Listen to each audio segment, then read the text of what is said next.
This is iRacing, the world's premier online racing game. iRacing puts you in the driver's seat to experience today's newest form of competitive motorsport, virtual racing, all from your home PC. Race virtually in indoor series from NASCAR, IndyCar, IMSA, the World of Outlaws, Aussie Supercars and more. Take on legendary circuits like Daytona, Silverstone and the Nürburgring. Join iRacing's global online racing community and get on track today at iRacing.com.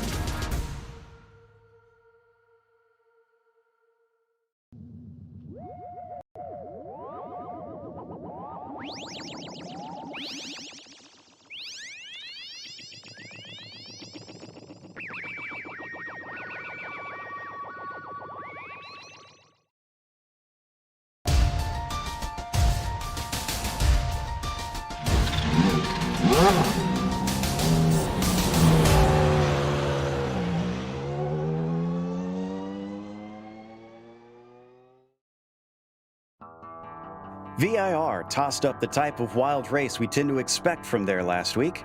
However, this week will turn that up to 11. Long Beach's tight confines will force everyone to learn patience and care amongst one another. And if they aren't willing to learn those things, the walls are waiting to collect them. Let's see who can bring it home as we get ready to watch round 4 of the iRacing Kamel GT series. And you'll see it all live here on the Global SimRacing channel. Hi, I'm Joe Peak, and with me in the booth is Robert O'Brien.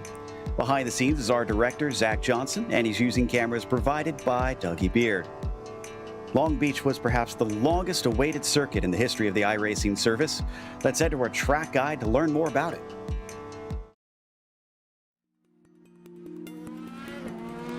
Welcome to Long Beach. Nestled into the south side of Los Angeles and running alongside the Pacific Ocean, this street circuit has made the port area world famous. Both Formula One and IndyCar have called this 2-mile, 11-turn circuit home. Winning here has become a prestige worth boasting about among open-wheel pilots. Indeed, the winners list includes the likes of Lauda, Andretti, Unser, Montoya, Power, and many other legendary names in racing. Much like its European sister over in Monaco, it's short, tight, and punishing. But unlike Monte Carlo, this circuit emerged from a rundown piece of California coast to grow into the glamorous location it is today. Down into Turn 1 at the end of Shoreline Drive is where the majority of overtakes tend to be made. But sneaky passes can also pop up in places like 6 on the way into Pine Avenue, or Turn 9 at the end of Seaside Way. There's also 2 distinctive landmarks notorious for causing track blockages. The fountain section, with all its beauty, is a single-file affair save for the first lap. And the hairpin has been a staple here, even though it's changed locations a few times. In fact, that last hairpin not only includes the dangers of getting tangled with another car, but the important nature of getting the best exit you can to keep your rival from having a chance to pass you into the first corner. It feels appropriate that California's signature street track is a hop, skip, and a jump away from the beach. But while others might be trying to attack the surf, our drivers today will be attacking the corners instead.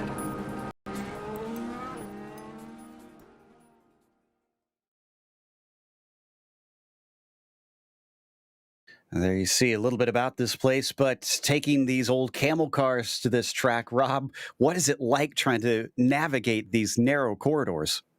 In a word, exceptionally difficult. You are not going to be making any mistakes, and if you do, your race is going to be pretty much over. Lots of concrete around the 11 turns here at Long Beach. Just under 2 miles or 3.17 kilometers. Basically, it's navigating around the fountain, then a double right-hander, then into 5, straight down the sort of Sunset Avenue, is that what they call it? Then right-hand turn into a long backstretch, then trying to navigate. And that final hairpin, not only is that going to be difficult for every single GTP driver, for when they start this race, there's definitely going to be a bunch up. So, you know, to all my GTP fans out there, be very careful around Long Beach today. Yeah, no doubt about that. Yeah, that's Shoreline Drive there on the front stretch that they then return and come back up the other way for a brief moment. But let's return to the championship here as we look at the prototypes. And up at the top of that right now, it is Hugh Haycox leading by a narrow single point over Ove Trangrade. And then a tie for third between Jungbluth and Sintez Galindo, with Laus Dolson still only 9 points back. This is ridiculously tight, even into the third round, that we're seeing this sort of comparative pace between drivers. But in the GTOs, there's some sad news here, Robert, because it looks like Hamill Smith is unfortunately unable to race today due to internet problems. And that's going to threaten his P1. He's still sat on top with 51 points, but Reid Miller's back down in 45, with Marte Ole in third position with 40 points. So the two of them are going to be leapfrogging him, unfortunately, today. Mark Ole also sitting behind on 37, just 3 points separating him in third and fourth. By the way, Marte Ole on that last round changed up 10 places, so he climbed the pecking order. And then in fifth, Niels Kor just on the edge there. He's in the danger zone. He's a three-way tie between himself, Ian Haycox, and Eke Kaivisto. And for today's race, it's going to be a little different. So pay attention because things have been switched up a little. It is a 60-minute race for today's event. Now, normally that means the drivers need to consider pit stops for fuel. But for the Nissans, there is a big question mark on that. Some of the drivers have said it is possible, but they have to save fuel. So watch out for them to see whether or not they actually attempt that from the beginning, because they're probably going to have to do it throughout the race. And if they can get there, well, the big thing is probably the fact that it's no spare car here. So if you get damage, you're just going to have to deal with it or head into the pits to try and get it repaired. And don't worry about the drive-through penalty and the disqualification so much, because if anybody hits those marks, I don't think there's going to be much of a car left in the first place. So 60 minutes of racing, 51 cars on the track, and we are in the midst of qualifying here today. Rob, you and I both have been talking a lot about this before the race. This is going to be one to remember. It's going to be one to also forget for some drivers now. It's going to be one to forget, especially if they just lose or lapse in judgment, because so you're looking down, this is going to be just on the final straight down towards, and here we go, we have another right-hander. Look, they meant to concrete. it's a concrete jungle out there. You know, you think about all of the tracks, all the street tracks, you know, I'm thinking of Monaco, the Côte d'Azur, you know, the tracks that really have very narrow, very tight angles. Look at this. Just room for error is practically negative, in the negative of feet. You have literally no room for error. You have very little reprieve down the main pit straight. And that pit entry as well, I forgot to mention, is harsh in the extreme. You have to come off the racing line across both lanes, then dive in. And it is going to be exceptionally difficult around here today. It's just, you know, brush up on your lucky stones and you know, make sure that your granny has a candle lit for you, you know, for good luck. Right now, Phil Lake has the provisional pole, which will probably be a useful thing to have at the start. I'm not sure if it'll be as valuable for the GTOs, but Reed Miller has that. And he's had some bad luck lately. He was leading the championship going into last round. He's obviously not now. And him starting at the top, it should at least help those hopes. We're still missing more than 10 cars. In fact, maybe more than a dozen who have not set a lap time. We're watching the number 8 currently of Ove Trangrade, but he's going to abandon his last lap as he's not able to go higher than 11th, unfortunately. So we switch over to the 49, and this is Andre Juteau, who comes out after a disappointing race over in the Lotus 49s. So let's see if he can have himself a better race today in the Kamel Series as he puts down a second lap, and somehow he had both laps deleted. That means he must have touched the walls in both laps and is still going. That's going to be one of the very big key issues is keeping it out of the wall, making sure that you are keeping it nice and tight in the jungle there. As you can see, various shots of just how little room you have. You basically have to ride up to the wall. Mark Olding now looking at the car number 29 from Iberia. He is going to be one to watch and see if he can stick it into first position. He's looking around, coming into the final 2 sections and around here. Remember, Motegi hairpin is like, oh, very close indeed. Oh, keep it out of the wall. And he's off. And Marco Lay comes across with his second lap. He's not going to set a time. Mudrack is the next one, but he has already taken both of his laps. Trangrade should have enough time to, well, he is going to get back around, but remember, he stopped, so that's not going to count for him. Guillotero will have one last lap. He also must have touched the wall somewhere because that one was deleted for him too. So the 31 taking his Nissan down and around into hairpin here and off of it. That's going to be a big talking point at the start and probably all throughout the race, frankly. Let's hope that he can keep it clean. So let's see what Guy's got. Nothing. Once again, lap did not count. Not sure what is going on. Tom Holland slips out of the final turn, so he's not going to see a lap on the board. My goodness. Raphael Creek might be our only other one. No, we are out of time. That is it. Well, this will be fascinating to say the least, and it is Hugh Haycox who is going to be starting it on the pole. Fabian Gerber is back once again. Picked a fine time to show up. Let's see if he can snatch a win as Phil Lake will challenge him from third, and Billy Rolla will be P4. Then it is Laust Olsen in fifth, followed by Sintes Galindo in sixth, and then Antonio Vicens in seventh. And you got Thorsten Ulrich P8. Javier Mosquera starts ninth, and Springer will be P10. On the next slide, Krajcik starts 11th. It is Ove Trangerade with a disappointing 12th next to him as Gabbiani starts 13th and Suarez 14th. Then you've got Alex Rogers and Nicholas Rage in the next two positions, followed by Leslie and Mudrack. Suarez, Porter, and Place follow up with Graham, Ricard, and Cope. And then from there, a bunch of drivers did not qualify. Keefe, Guy Otero, Don Peak, Tom Holland, Brad Miller, and Simone Pancri will start from the back of the Nissans. In first position for the GTO is going to be Reed Miller with 170 and 137, putting himself in great stead to get back up and running in the GTO standings. Nicholas Makunos, he's had difficulty, but let's see what he can do today. Niels Court putting in good laps at Ben Laughter. Again, I will say this, he'll have the last lap sometime, and he's had it once or twice this season. Let's hope he has a bit of a laugh coming around beach today. Mark Ole in fifth, Devin Donaghy in sixth, then down into the rest of the field in seventh. We're going to have Oren Laskin in seventh, eighth, Hideki Gavisto, ninth, going to be Hayden Haycox, 10th, Fabio Sol, 11th, it's going to be Franco Scudi, Netjan Cameron in 12th, in 13th is going to be Silmo Raba, 14th is going to be Michael Haynes, and 15th rounding out is going to be Jamie Hamill-Smith. I think that's he's not taken to the grid though with the internet issues. And then of course we definitely have a mixture of people who did not qualify, so they'll be sprinkled around in the middle of the starting grid. But the main thing to think about, Joe, is that top three. It is going to be moving. Certainly. And the talking point I was mentioning earlier, that hairpin, before we get rolling, the drivers have been speaking to one another quite a bit. They have expressed an interest in keeping it single file at the start.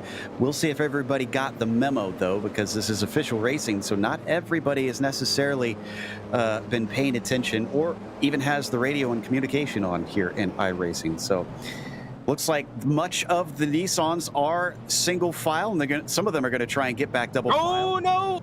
Up at the front is we got a couple cars getting into each other in the back, but we're waiting for the green flag here. And it is Hugh Haycox at the front who takes the green flag, and he is off. It's a good start for Phil Lake as well, who's already looking to try and challenge Fabian Gerber.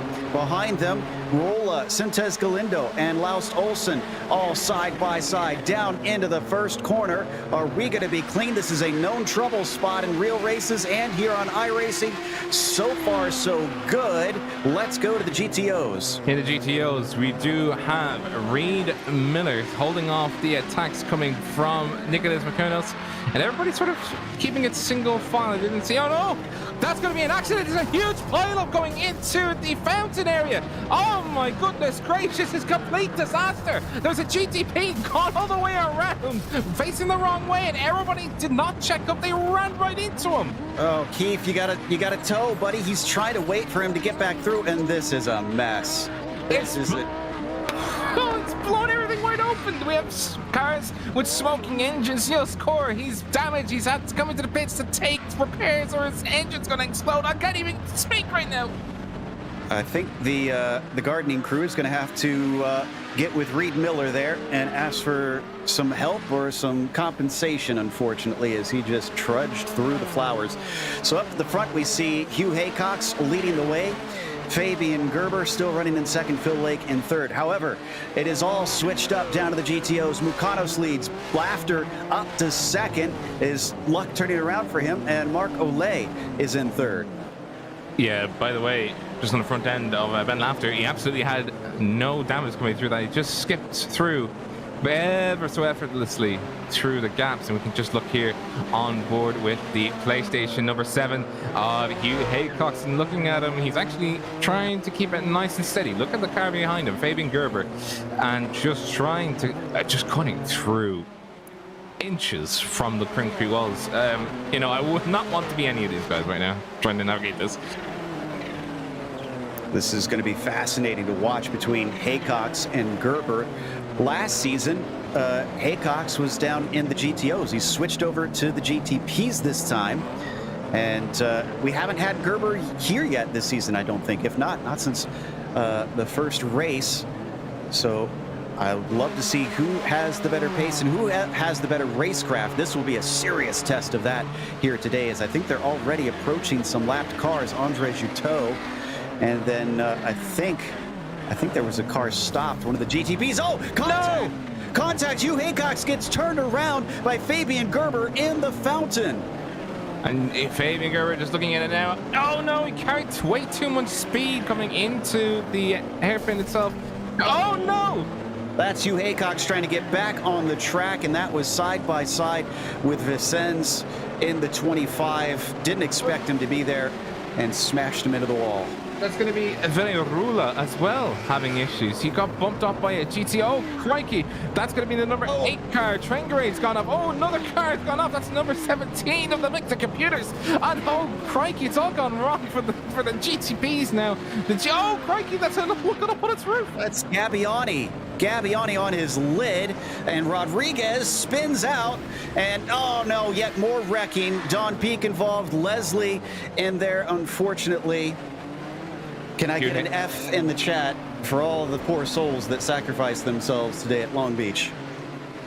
By the way, one guy we did not talk about is Philip Lake. Philip Lake is actually now up into second without all the confusion and all of the mayhem and the poor sadness that we've all had to endure over the last 2 minutes. Like, look at the 4 cars coming in. GTPs having damage left, right, and center. You can just see there one of the examples coming into the pits. And we're back here with Philip Lake and Fabian Gerber as they try and go back to navigating as the car number 3 trying to get around the outside. Going past Harry Weir there, trying to stay out of the way. Oh! And once again, the leaders making contact in the prototypes. This time, it was down to a mistake from Gerber smashing the wall. Lake gets into him. And yeah, that check out the immediate speed difference that you just chop off when you have the contact with the tires. That's going to be Fabian Gerber going into the tires and then having the walls, the force of physics sort of overtaking him. He can't really do anything. It drags him back about 40 kilometers an hour or so, but that's well more than enough to give Philip Lake a little fright. And Phil Lake looks very slow on top end speed. Look how much he's dropping back from Gerber. I'm not sure how much this has hurt. Gerber is another car getting back on the course. That was Justin Dunek in the 30. Thankfully, they were both able to avoid him. Whew, okay. And breathe, Joe. And breathe, the breathing exercises in and out. But that's still the only thing that we can really do right now, because it's megalomania, it's mayhem. Because look at this, 3 wide going down into turn 6 on the avenue. Just Philip Lake, try and keep it steady, buddy. You don't need the path on the inside. It's too chaotic to really do anything right now. As that's Tour just getting a little tap from the rear end, and that is going to be, I think that's going to be the car of correction. Well, yeah, Olsen got into him, and then Ulrich snuck by. So Thorsten up from 8th position now to P4. Another one that's really trying to just keep it steady and calm out on track and hope to gather them up as they offer themselves out of the very tight hairpin. You can see the traffic still just playing havoc with everybody. And you could just see as well, by the way, just the amount of cars that are having to dive out of the way of the hairpin is so... It's either you're on the line and you have to go the same speed as everybody else around you, or it's like what do they call it when everybody's like playing follow the leader? I think that's it. Yeah. Well, you have to follow what they do, and if you don't follow what they do, you get shuffled out of line. And you can just see here another example of, you know, he didn't rejoin the line coming into turn 1 around the fountain, or coming up towards the fountain, and he got shuffled out. Now we see Philip Lake still being chased down by Aitor, coming into Avenue. Oh, keeping it nice and tidy onto Shoreline. Coming around the cheeky right-hander. Oh, because you have the cheeky tire wall there ready to greet us. Poor Fabian, or for Gerber. Oh, crikey, is that a car just... Yeah, he's trying to get into pit lane. Oh, this is bizarre. He spun the tires coming out of the hairpin and then smashed himself into the pit entry wall, pit entry barrier. So now he's had to do about a 5-point turn and eventually is working towards his pit stall to get some repairs. Meanwhile, the 12 of Mukanos is your GTO leader. He's got a handy 3.5 seconds over Ben Laughter with Ole back by about 1 second. Yeah, I was watching Mukanos there. I thought he actually was relatively unscathed, and then look at the back of his car. And, oh, well, you know, I had to take a second guess on that one because he's actually got severe damage on the rear end of that car, but at least it is the rear end of the car where it's not going to affect his front end downforce any or give him undue drag. But the car of Ben Laughter has picked up some knocks here and there. He's had some scuffs with the wall and is now trying to, as they say in Formula 1 on Netflix, drive to survive. Because he's got the car of Mark Ole bearing down on him. Certainly does. And we have 38 cars still on the circuit currently. There's John Keefe, I guess, still in this one somehow after his wild moment. In fact, he's still picking his way past a lot of these guys as he overtakes Coy Visto. That's not giving any blue flags for them. He was passed up by them on that first lap when he was stuck backwards right here in the fountain section. He should have the pace to at least eventually get by all of them. He's currently 20th in the class. And honestly having to, you know, take everything into account, I'm pretty sure all of the GTO, top GTOs at least, are very, very happy that they've made it through just in the breath of time, because it's been a day for them. It's been an absolute day for them because they've had to navigate quite a lot of ruckus and buckus throughout the track, especially on that first lap where the whole field seemed to come down on top of them, and it was just trying to navigate through a thick forest of just cars everywhere, concrete jungle, as I would put it. A little bit of a look to the inside down through the hairpin, but Ole is not able to get the acceleration off. I think Keefe should easily be able to overtake this battle. 4 seconds.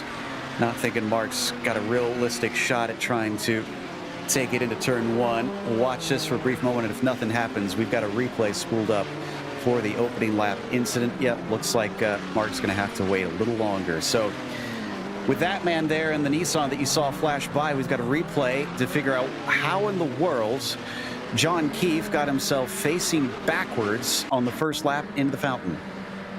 I'm pretty sure you can just have a real hazard, as we can just see here. This is also the start of the race where they were trying to navigate around, and you can just see how wide some of these people had to wing their cars coming around the hairpin, and then it's just a run down. The back end was actually caught out, really.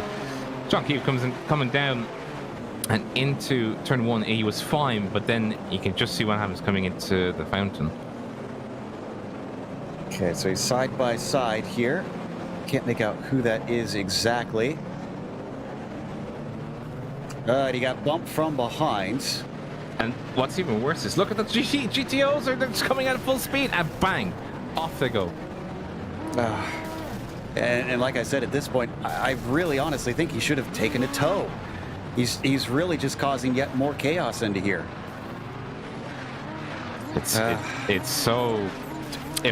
so unfortunate, but I mean, he's holding his brakes, but he should have towed it at this stage, because look at the amount of traffic that's now stalled. Oh yeah, it's a Bathurst situation. Drivers always say if you find yourself facing the wrong way, don't try and turn it around, just tow the car, or else bad things will ensue.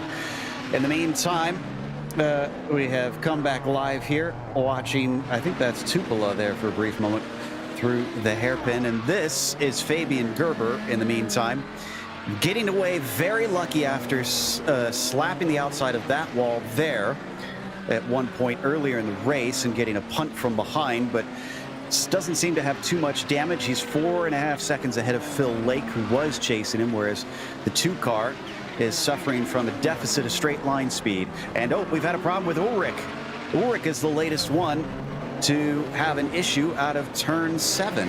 Yeah, and that front end is gone. And just to bring you up to speed of what happened to him, he actually struck the wall and he was coming into 7. He turned right. The car just didn't agree with him whatsoever. He struck the rear end of Les Olsen, car number 14, and around he went.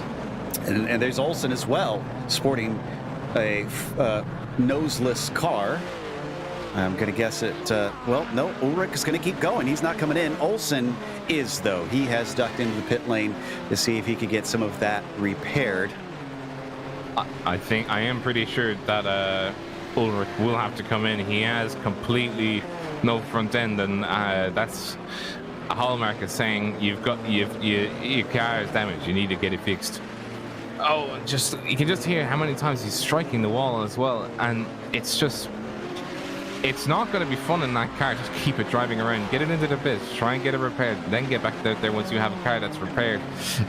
It's not going to be oh crikey, that is damage. Who? The 47 of that is going to be Kyle Graham. Oof. So down in 17th. Not sure. Is that not sure where that happened. Looked like maybe that was yeah, just after the fountain section for him. And we're going to see a lot of missing noses from what we've been witnessing. And that looked like, for a brief moment, we saw our former leader, Hugh Haycox, trying to catch him. He's actually 7 laps down, unfortunately. Having to take repairs, it does cost you, but Hugh Haycox is I would have probably wagered is probably doing the very right thing. It's like, all right, I've got damage, come into the pits. We'll salvage what the race is. You know, maybe this one's going to be the write-off I need, but if this one's a write-off and I do well in the others, hey, you know, I'm good. I'm good with that. And he's just coming back through now, but he'll be down on speed, I imagine, due to the unfortunate issues with damage for this car, where if you do get damage, sometimes it can be permanent. Speaking of damage, the damage to his championship hopes are going to go the way of Sintez Galindo, who sits in 3rd and came into this 3 points behind our leader Hugh Haycox. So if he can just keep this thing all the way to the end, at least I would say even within the top 5, because the next one down to challenge him is Ove Tranger. He's in 8th position. He's got the points lead after this round. That's still speaking very early, though. We have only finished 15 minutes of this 60-minute race. We're barely a quarter through.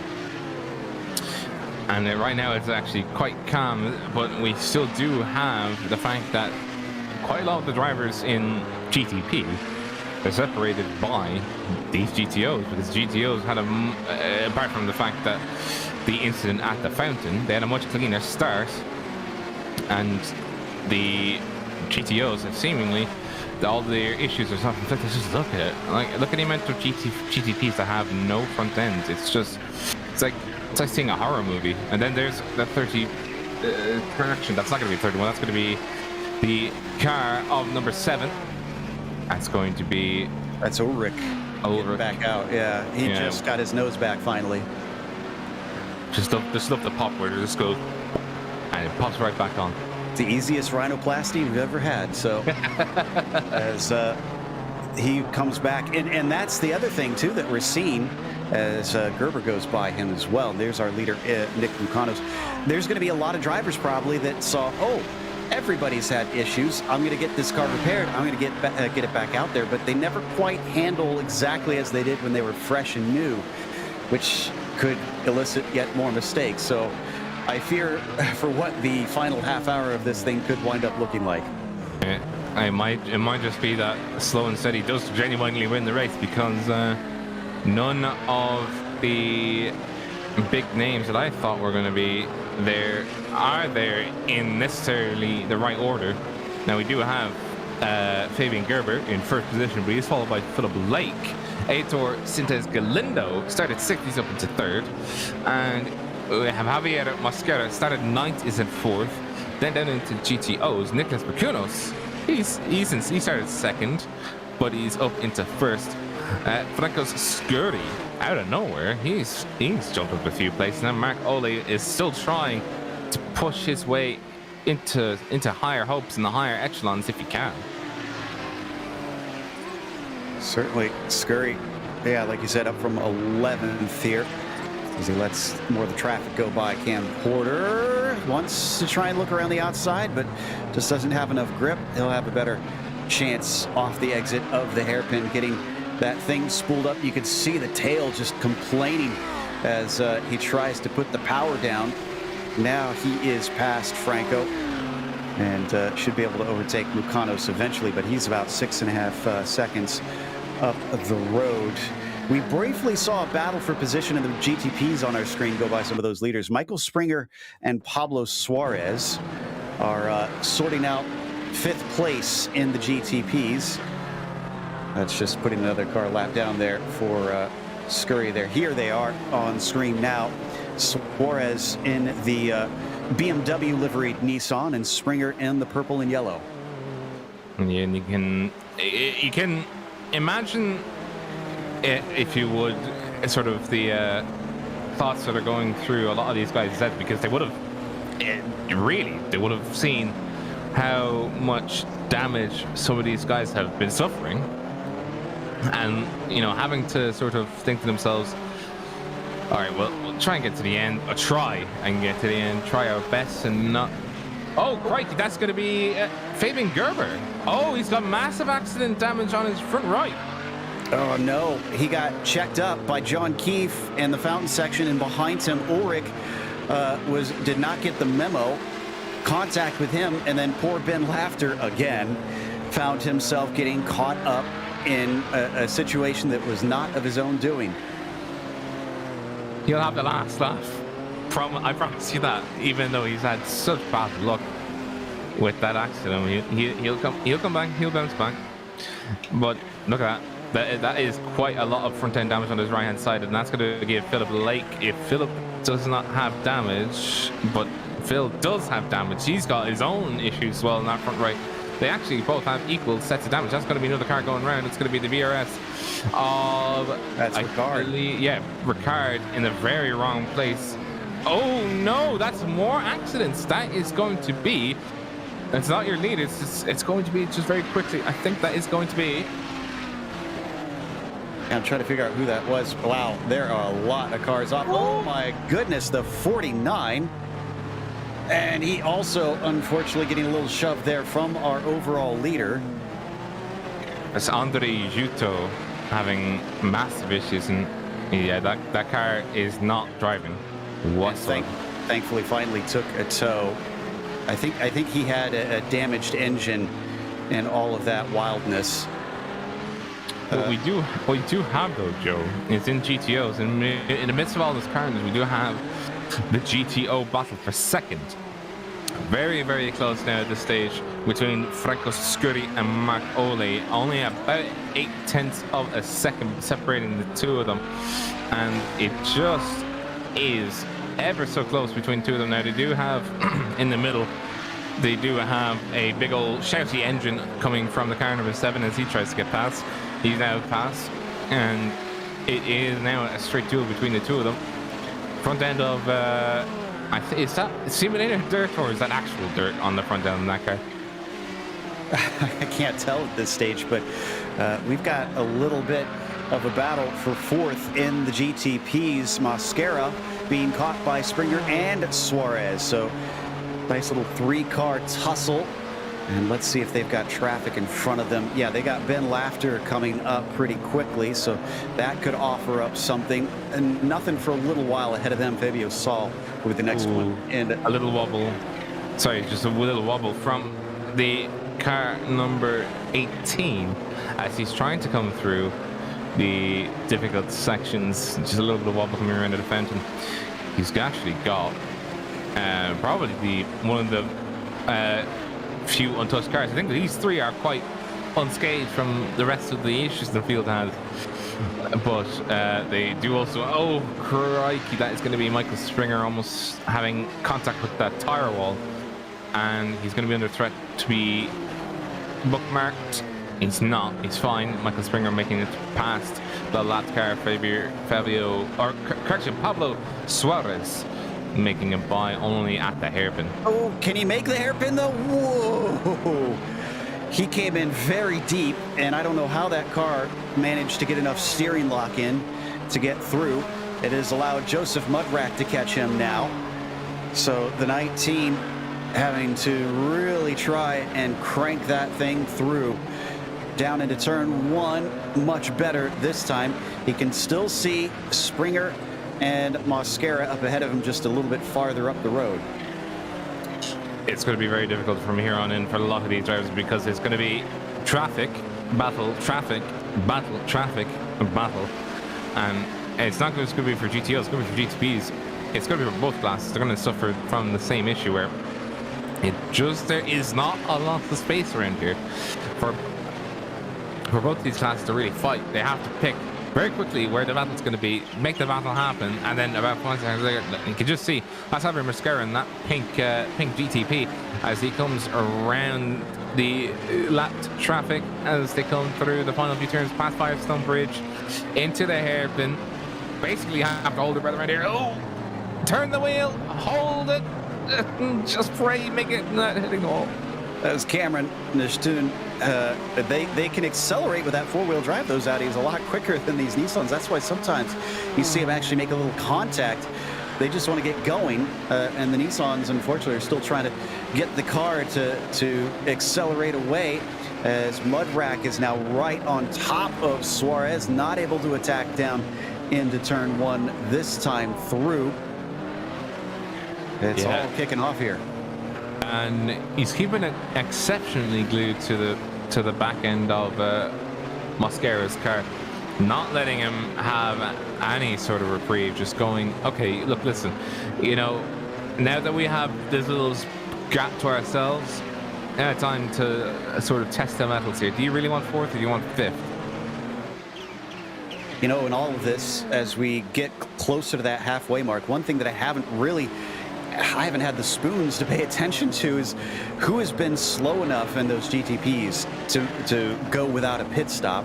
Frankly, if I'm any of the prototypes at this stage, I'm going to try and make it to the end without coming into pit lane, because I'm not pushing the limit of this car in any stretch of the imagination. Oh yeah, it's going to be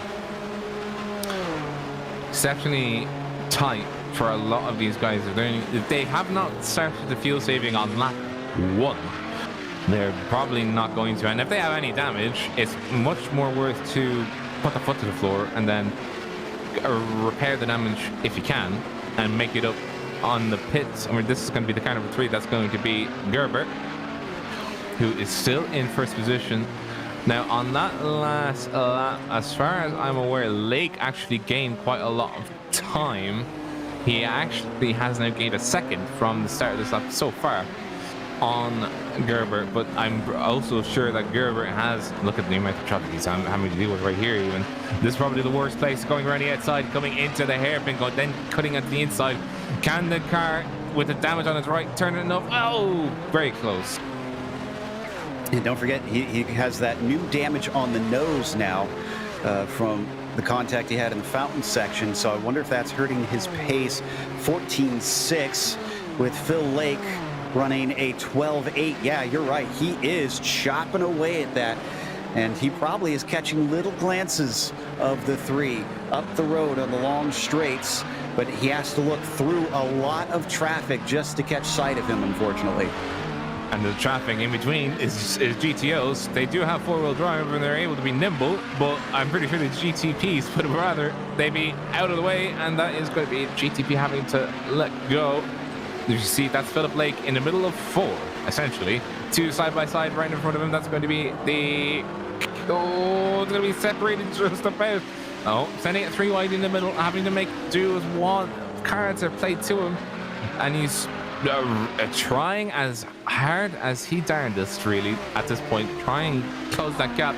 He's only got 30 minutes, and I think he's got a less damaged car, but at the very same time, it's difficult. It's going to be difficult to really do it on merit here, unless you really can navigate the streets of of Long Beach. Oh, Gerber picked it up that time. He hit a 12.4 and Lake a 14.4. So traffic giveth and traffic taketh. I think I just saw a car that's parked the wrong way. He stopped on the wrong side of the traffic there, just coming up here. We might just see a glimpse of him, and that's going to be Javier Mascara having to relinquish a position, I think. Well, whoever it was, he towed. There was a car facing the wrong way on the inside of the wall, coming out of 1 into 2. And I think Mascara did not want to do a battle, simply because, well, the last time somebody did battle around here, it was exceptionally close and just so much having to hold your breath, really. So I think he's just wanting to play safe for this time. Yeah, I think it was Ricard who finally has called it a day. He's sitting in pit lane as he's had multiple incidents down along the back stretch. Once again, leading ahead of these few behind. Sintes Galindo has clear air, but Mascara has been trying to gain what little he can, and you can see it's become a three-way battle behind Javier, still being chased by Springer, and Suarez might become a four-way battle as Mudrak, who was briefly looking at the rear wing of Suarez, has just been trying to get past the traffic of Laskin. And just, it's probably the main battle right now is that battle for the top step, as Sintes Galindo, he's now escaped to the grasp and he's now pushing forward. And you can just see Springer is, springing for that position. And Suarez is sort of holding station right where he needs to, really, because if he as long as he can see the two of these battling, he knows all he has to do is just wait, see what happens, and then make his decision when he wants to, not on anyone else's terms. Yeah, no doubt Springer only needs a little checkup from the traffic to go his way, and he'll have an opportunity. Meanwhile, I'm half watching this and also keeping my eye on the screen with P2 in the GTOs, because Scurry and Olay are separated and have been separated by roughly half a second for a few laps now, but they haven't changed positions, and I haven't seen Mark make any moves. So this is the much hotter fight here on screen, and they are going to approach that fight for seconds, probably about within a lap here, because they're on the front stretch. So yeah, and some of these wide shots, we should see the 27, the 29 there. Yeah, there they are right there. Yeah, Franco's security, sorry, just to say on the GTPs, or GTOs rather, sorry, correction. Franco's security is trying to chase down, not happening too much, but back to this, Joe, car number 16. He probably put on a rocket booster incentive, because it's actually just ever so slowly finding where, there he is, there's Philip Lake, just in the distance. Come on, Tor, you can do it. Just needs to keep up the rocket momentum that he's had, and just keep his right foot to the floor as much as possible.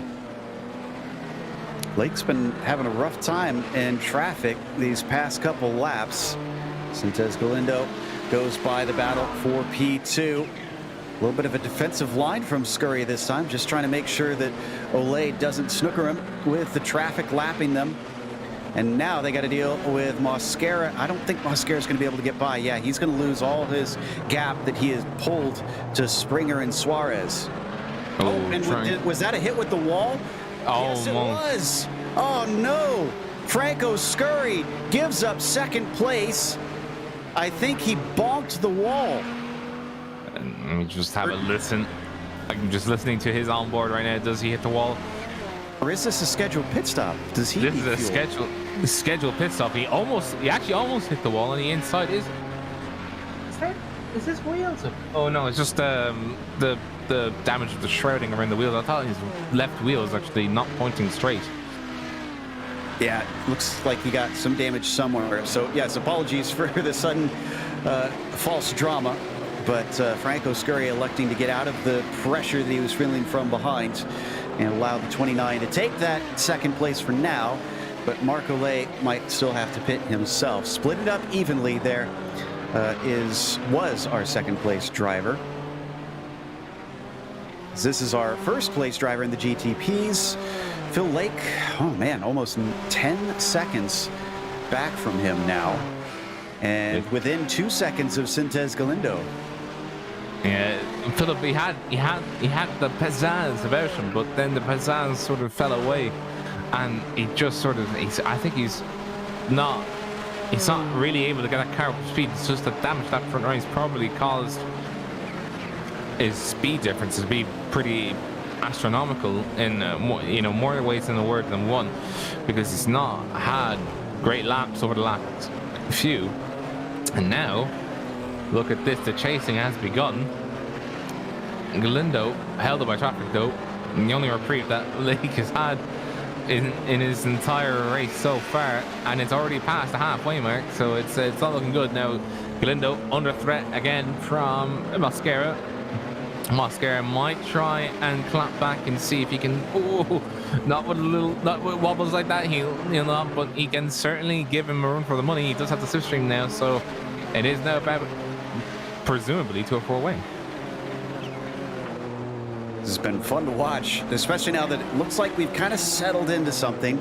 We have lost a lot of cars. I think we're down to roughly 36 of them still running on the circuit right now. And Sintes Galindo up 3 spots from where he started. The car of Mosquera up 5 spots, and same thing for Springer, up 5 positions. But then you look at Suarez back there in 6. He's come up 8 positions from the start.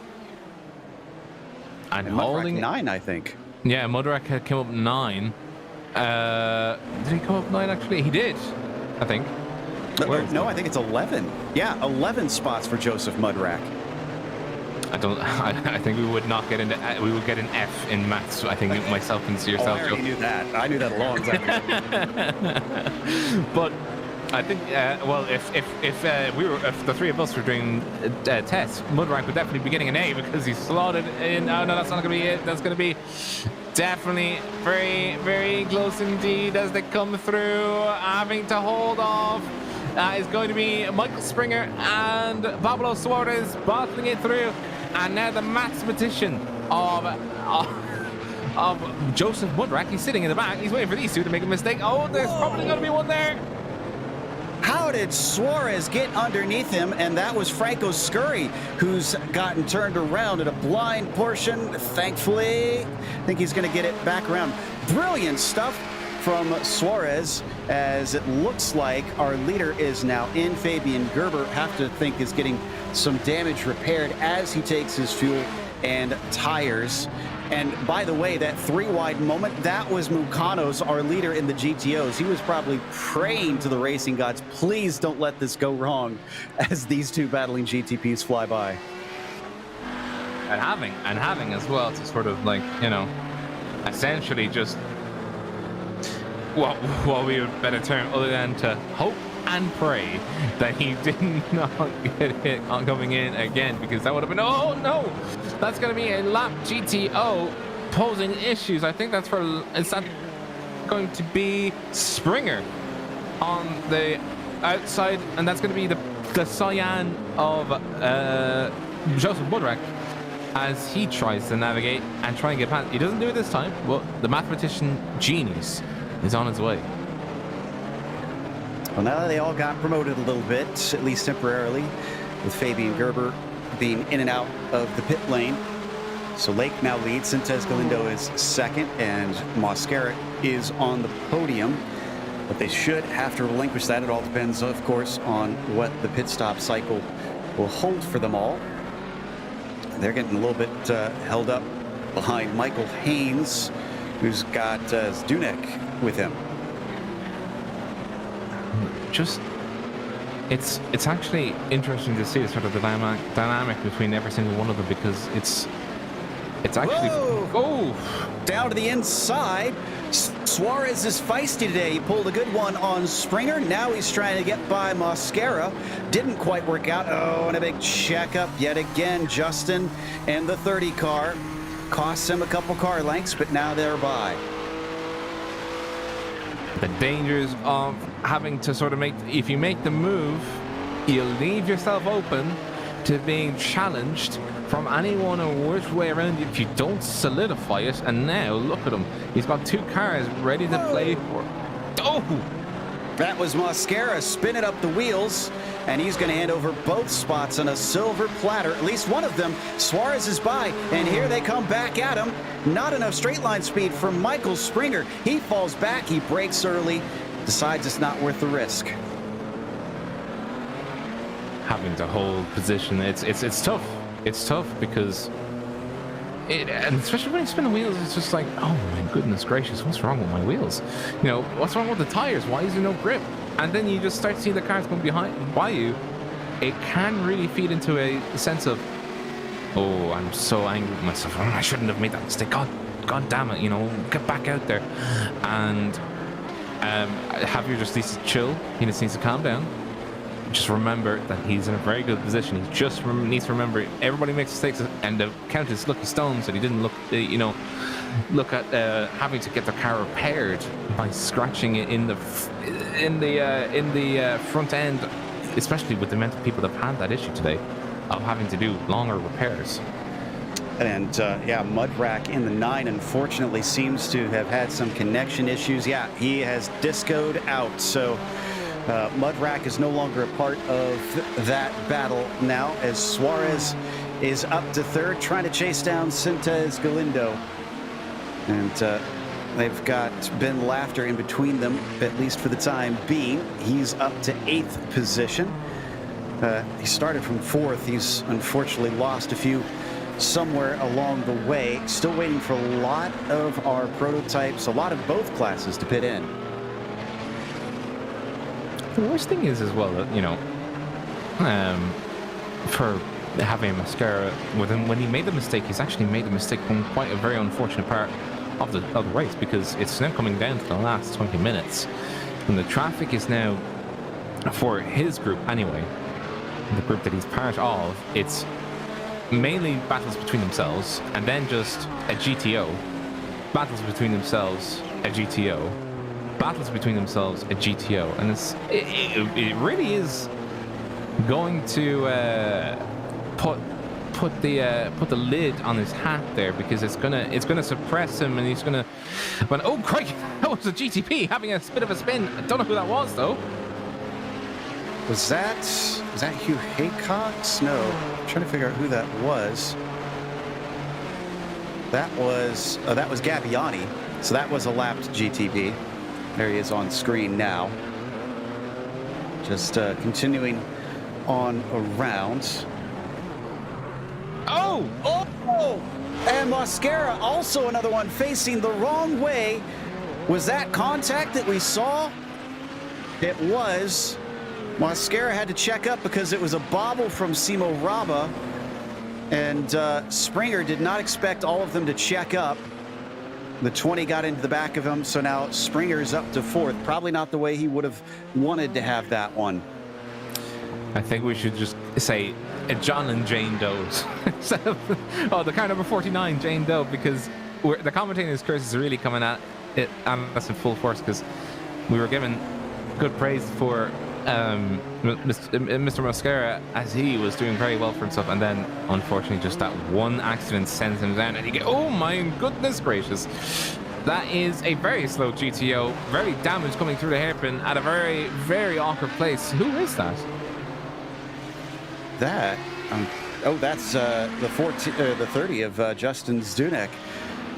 In the meantime, I've been trying to get us over to our leader in that class, Nick Mukanos, simply because we've just really haven't shown a whole lot of him, and he's been leading this the whole way. So this has been a good day for him. Oh my goodness, and as soon as I say something, now Suarez is backwards in the fountain section, the 19, involved in this with, it looks like Jonathan. Oh no, oh my goodness gracious, what are you doing? Don't do it there, please. Don't. Well, Suarez is back again with Mosquera. That was Mosquera that suddenly saw that BMW livery flash across his windscreen. And just, oh, my heart. Joe, my heart. It take much more of this. We got 18 more minutes, man. Well, I'll have my water to grasp on and to drink, you know, just hold it very tightly and hope nothing else happens, because it's been very stressful today. But good to see Mascaro again. Heaps of praise for him. You know, from my time with him and commentating when he was participating in other series, he is a plucky driver, and he's like a plucky Brit. He'll always come back at it, do his best for what he can do in his own time, and he's doing very well. And as you said, Mechanos pulling out all the stops today. It's been a while since we've seen Nick take a victory here on the Kamel GT series, so I'm sure he'll love to be able to bring this home. He's got a handy 16 seconds over Marco Lay, so it is quite huge. And oh man, Pablo Suarez is in the pits. I know I saw him pull into pit lane. Oh, he spun the car. This is a bizarre incident. I don't think we need a replay, but he spun it in pit lane and then took a tow. I'm not sure if this was a bit of a rage quit from the 19, unfortunately. I think he might have also hit the wall. Yeah, he hit the wall as well, so I think it might not have been safe for him to continue trying to get to his pit box, and I think probably just thought of the better of it. And there's a lot of crumple zones on that rear wing that he has activated. And just here as well, I think this is back with Mr. Mechanos. Yes, it is indeed, as he sees some more GTPs and just trying to keep it steady. He'd be finishing across the line in 15 minutes, just making sure that he does it in a very safe manner. And just look at the amount of traffic there is now. Oh my goodness gracious. Car 35 having to navigate very wide through the second to last and then into the last, and then almost not making a hairpin. That was Cope that we saw there briefly. And we're also watching Suarez. And here's the battle that is shockingly still for 5th place. Mascara, who's been in the wars today, and a driver I don't think we've said much about, Stephen Place. Be careful, Stephen. Apparently it's not good to be talked about today. Well, there you go, right there. Oh. I just feel so bad for him. Like, I feel so bad for the drivers we've named so far. It's just not. It's not been a great race for Mechanos. Or no, it's been a great race for Mechanos, but not for Mascara, and now not for a few names that we've come around. It's just. Oh dear, it's Long Beach has not been a very nice Long Beach. I'm starting to question if the Kamel GT series will want us back for coverage next season, the way the commentator's curse has been going this season. As we see the 40 on your screen, Nick Rage in this one. Yeah, more love for drivers like this that have just basically been cruising around trying to get to the finish. He has come up from 16th on the starting grid. He might fall back to 8th here in a moment, because that's Fabian Gerber after his pit stop, who's been quickly approaching. And just as another thing as well, he mentioned that. My personal highlight would be, I think he is still running. I think it's going to be Hideki Kavisto for GTOs. We haven't talked about him yet. He's been doing well. And here he is in the pits. This has been sort of a trend this season with Koivisto. He's not the fastest of drivers, although I do give him credit for improving his pace over the past couple seasons. There he's done with his stop and ready to exit. But he's picked up place after place in the last few races this season and put himself in position to get good finishes just by keeping it steady. So he comes, it's a long way to this pit exit. You can see they've already come down towards the end of the pit stalls, but now finally the cones will be there up ahead. That is how long they have to go, but everybody has the same for this, so everyone will have to suffer trundling along at about 40 miles per hour before they're finally allowed to accelerate away. It's like having to watch yourself become a train for almost, because you have to follow a very narrow track, and I can't imagine none of them would try and do a little entertainment for themselves, trying to impersonate the train announcer. Like, keep your racing craft inside your car at all times, and just try and keep an mind the gap, please. Yeah, mind the gap, exactly. And the gap in this case would be the exit onto 1, especially because Long Beach is, I would say it's actually the harshest. I would actually put it as the harshest re-entry, because it's that very square left-hander. You literally have to go for a grab or nothing at all. So you just see battles. That is going to be the car number 3 making a bye. Yep, Gerber back into 7th, but he's the highest pitter currently. Ulrich, the next one down, is quite a few seconds back than Cam Porter's, actually half a lap back from him. So really what we're waiting on is to see whether Gerber and Lake will close in on this, as Ian Haycox is now down the lane. So this is one of our 2 Haycoxes out there. Hugh, last we saw, is still running. Yeah, he's still out there. He's in a separate class. Just, by the way, I don't know if you noticed this, but looking back at the scoreboards there, do you notice that a gap is very much closing? That is going to be the gap between Ayrton Sintes Galindo and Philip Lake. Down to 3.5 seconds now. Let's see what the lap times look like between them.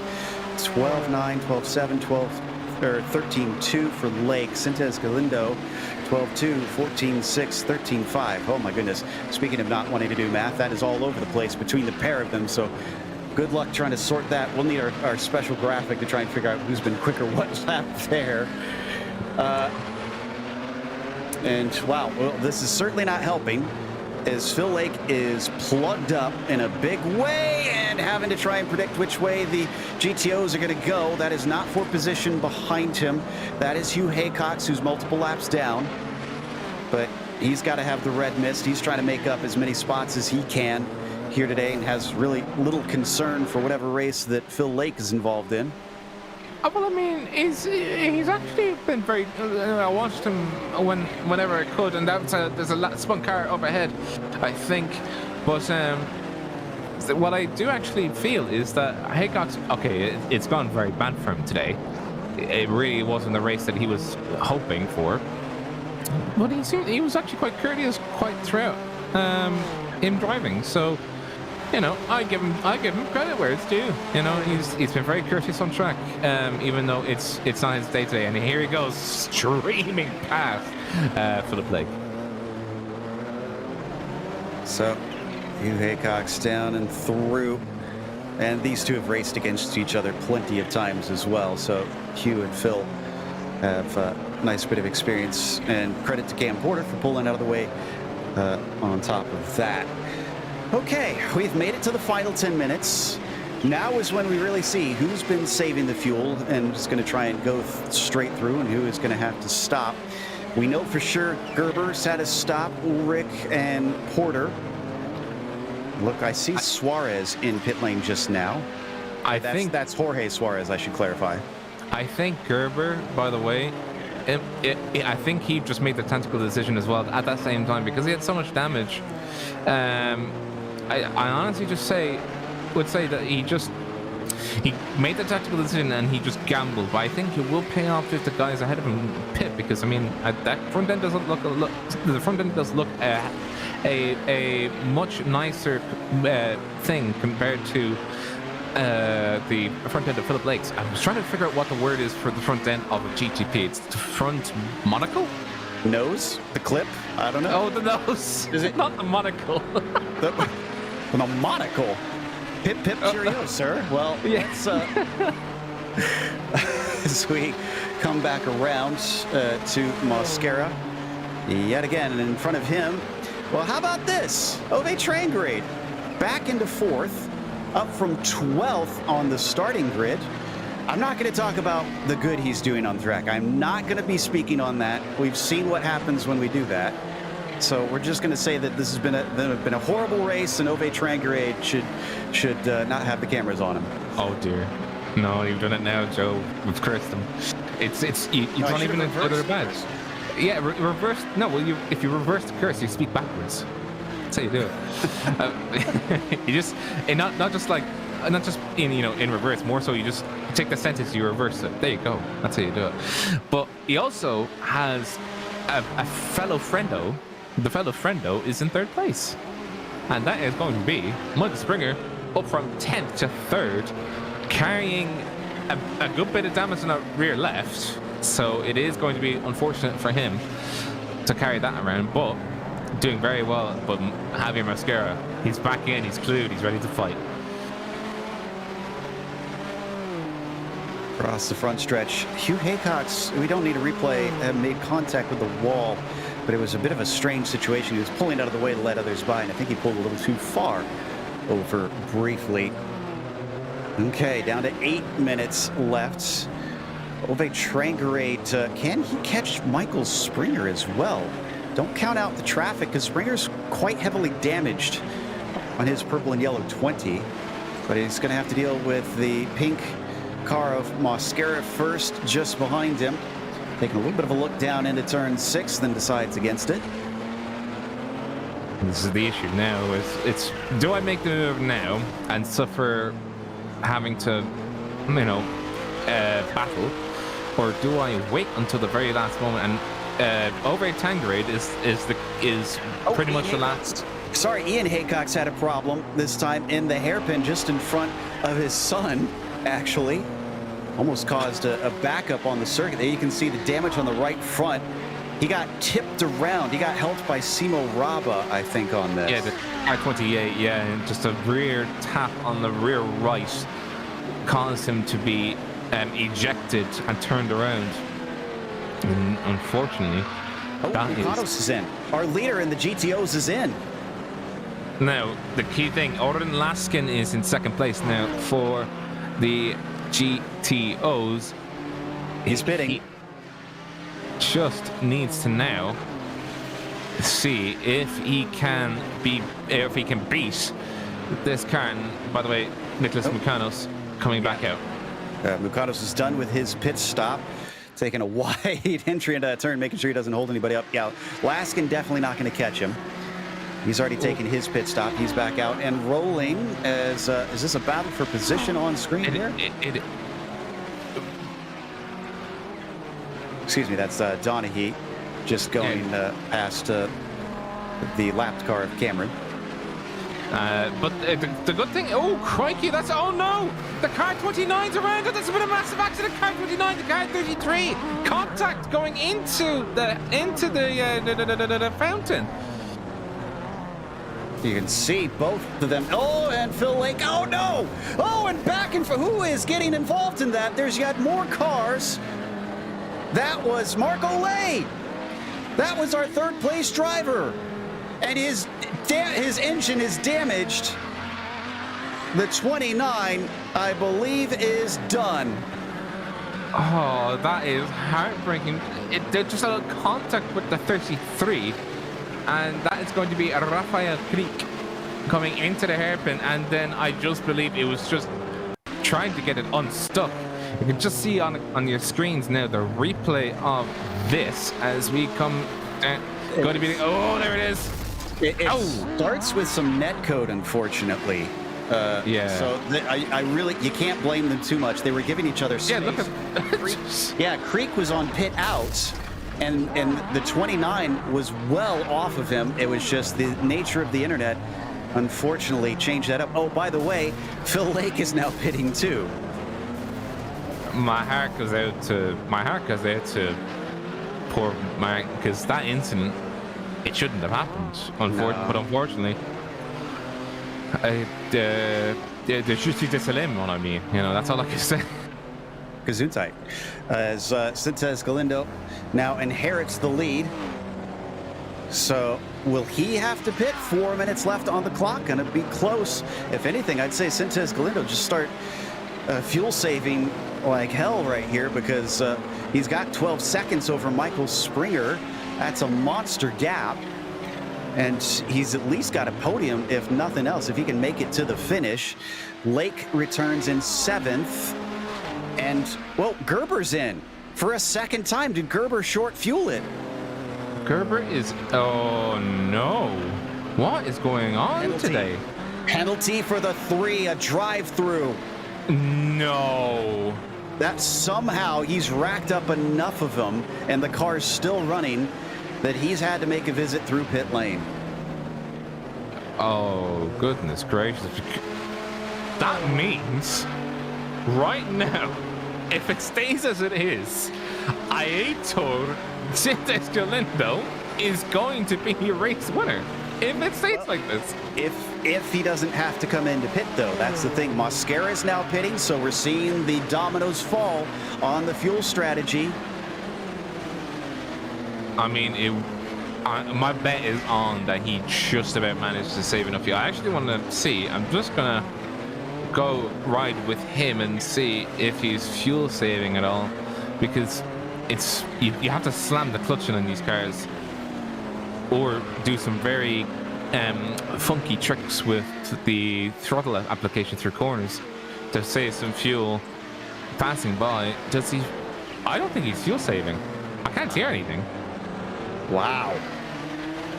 Well, maybe he saved enough over the course of the race up to this point that he is good to go. It's an incredible gap to everybody else that he has managed to pull, if that's the case. I think, yeah, 2 laps to go here. Yes, should be. Oh, no. Phil Lake coming out of turn 5. And this was a self-made error. He spun the rear tires coming off the corner and tripped himself up. That is shocking, because usually it's bad luck and other people's issues that gobbled him up. Do you know what's even worse? Michael Springer got overtaken by Ove Changarit. Changarate's now in second. This has been phenomenal from that 8 car. There you see him on screen now. I don't think he's going to have a win necessarily, but never say never. They've got roughly a minute and a half left. I'm going to say no words about Nicholas Rage, by the way, but he's doing okay, you know. So I don't want to curse him, man. Also in the GTOs, just an update, Nick Mukanos still leading there now that everybody has pitted. None of the GTOs were able, and place is in a weird place where our cameras are trying to figure out He's there. stuck. Okay. Yeah, he was stuck. He actually tried going wide, and I think he's completely stuck. I don't think he can actually reverse. Or unless he's not able, he's got a hardware issue. Well, he's out of the way at least. There we go. Okay, he's taking a tow, so that's day over. As white flag has flown for Sintez Galindo, he's committed. He thinks he can make it to the finish without a pit stop today. Trangrade, same deal. Springer has passed by pit entry. Rage would be the last one, other than, I believe, Guillotero, I see, who's way down the order and won't finish all of the 49 laps anyways. Rage is also committed. Rage comes through. So it seems the no stopper was the call today, because they hold the top 4 positions on track. And, you know, it's just Sintez Galindo. All he has to do is listen to his spotter. He'll be saying, white flag, nice and smooth. And just trying to keep his laser focus, not worry about the car behind him. Just keep it nice and tidy through the last few corners. And indeed, 2 more turns to go for the 16. Starting this race from 6 on the grid.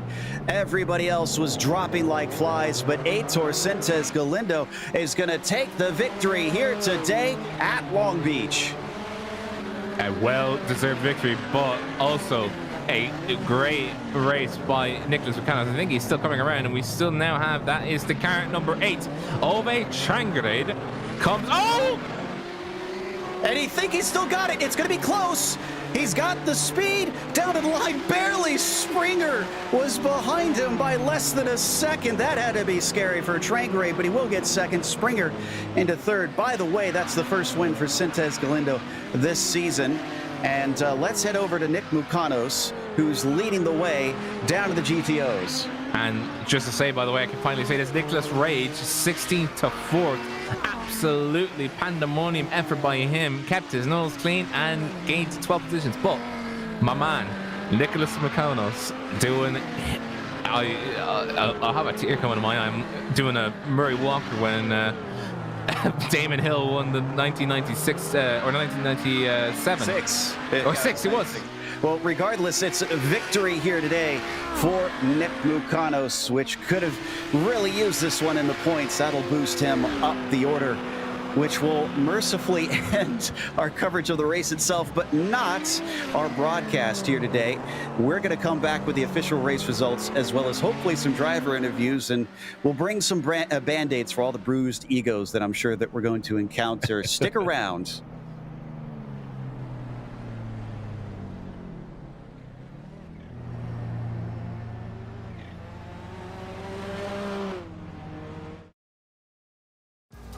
This is iRacing, the world's premier online racing game.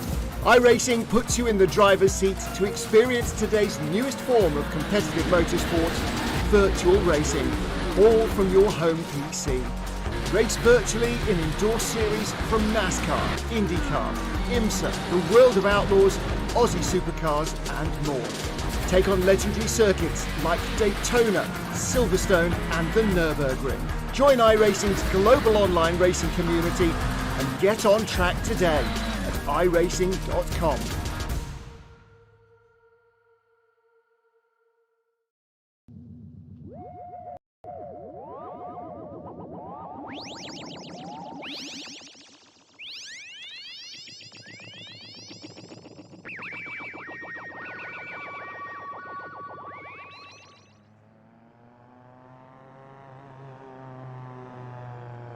Welcome back to Long Beach. If you did not watch this race, I recommend going and watching this race because it gave us some interesting moments, to say the least. Aitor Sintes Galindo was the one who won at the end of it, though, as he went from 6th to 1st in his class. Ove Trangrade strangely saved too much fuel, and maybe that could have cost him the win. It could have been closer, but he was about 18 seconds behind, finishing P2, as Michael Springer was third, nearly second, as he saw Ove have some contact there just ahead of him coming to the line, but it wasn't close enough. Nick Rage was fourth, also the last of our drivers not pitting.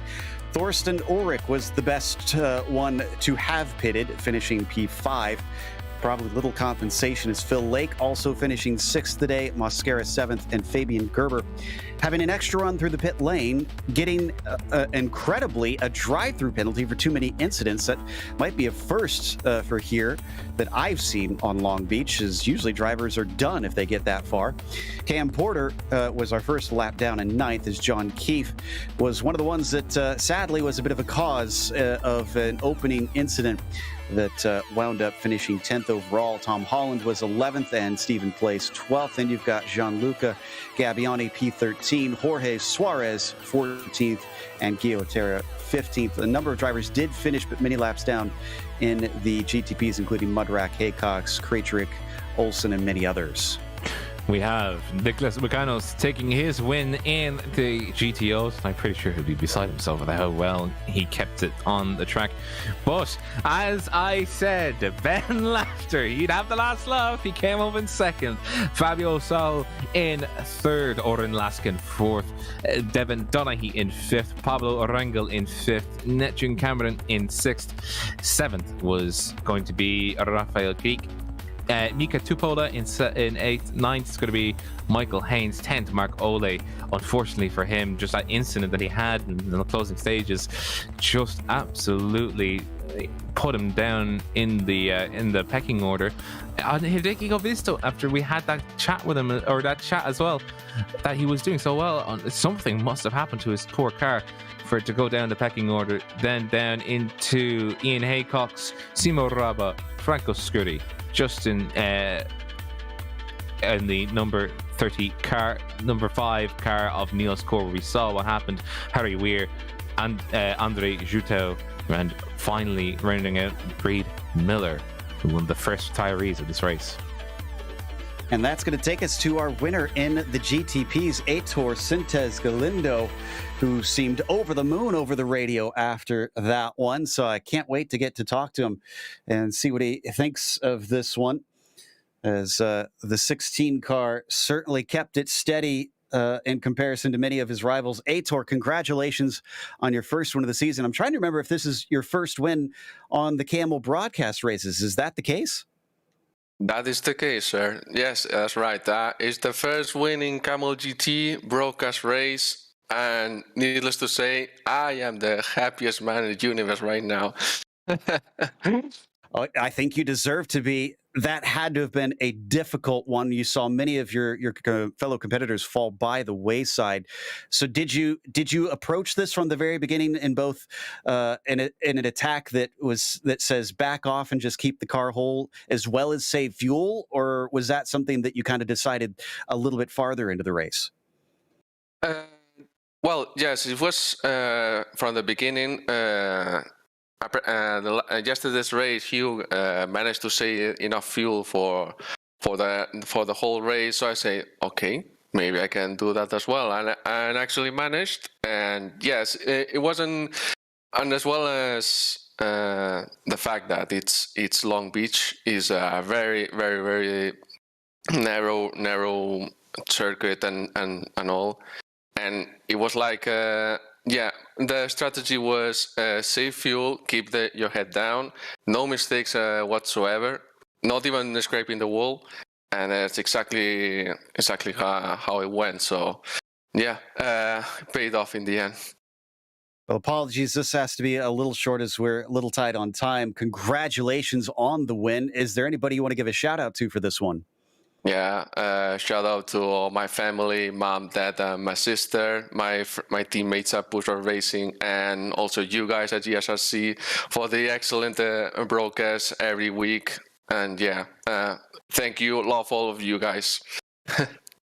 That was Heitor Sintes Galindo, winner in the GTPs, as we've got Nick Mukanos with Rob, who won down in the GTO class. Nick, a pleasure to speak to you, and congratulations. It's going to be absolutely magnanimous to be P1 in GTOs. Take us through it. Yeah, it was pretty crazy. I knew with the amount of cars we had, it was going to be a difficult one, even if I kept my racing clean. But yeah, I think I just got kind of lucky in the beginning, not taking damage when some other people that were close to me did. And after that, it was just pull over and let the Nissans by till the end, I think. And with that as well, it was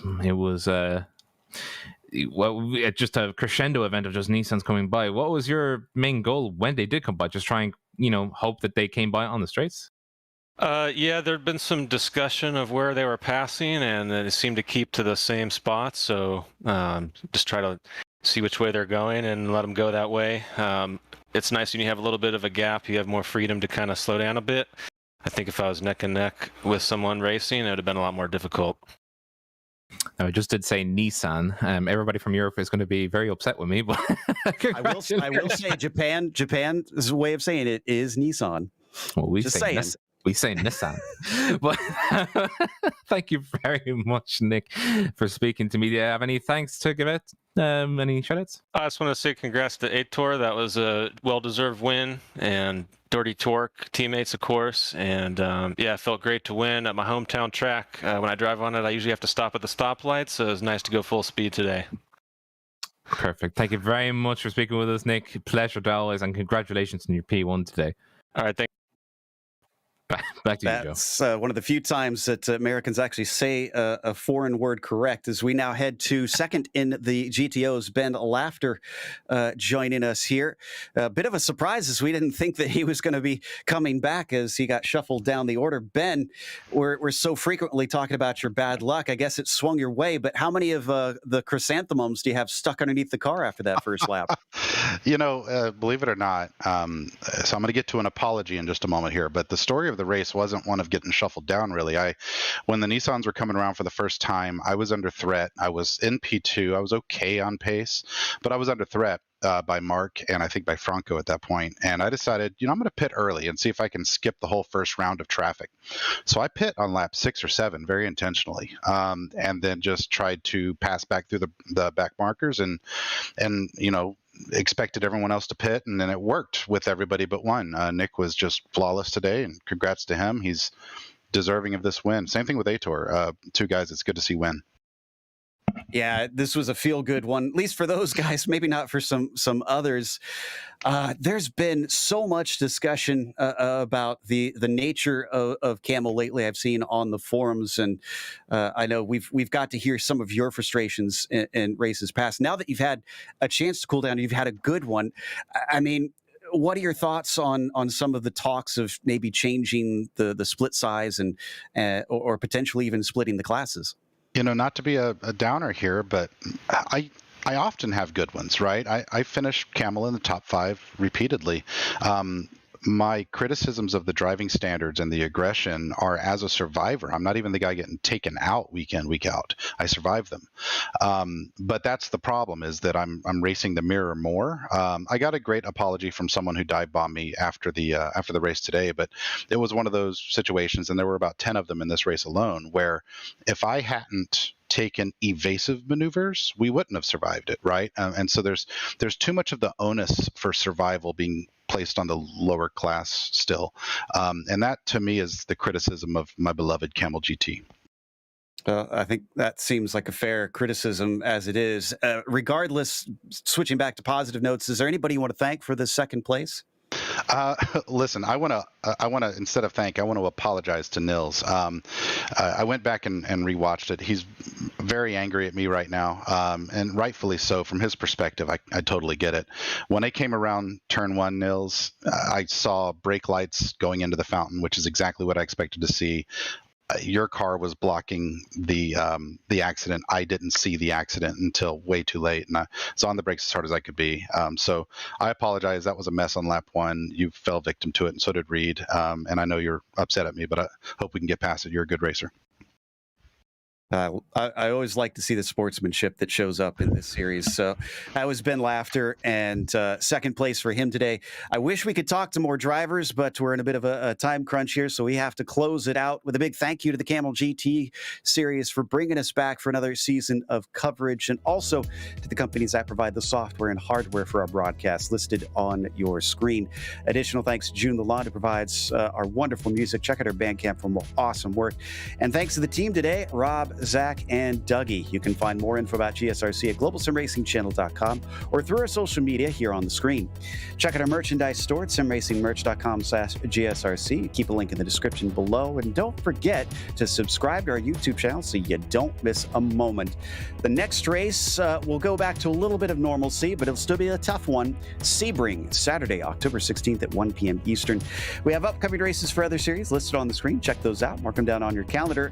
And just a little bit of time, we're off to Charlotte for one of the road courses in the infield. It'll be the Formula V Weekend Warriors at 4 p.m. Eastern. Until next time, though, race clean, race hard. We'll see you on the track.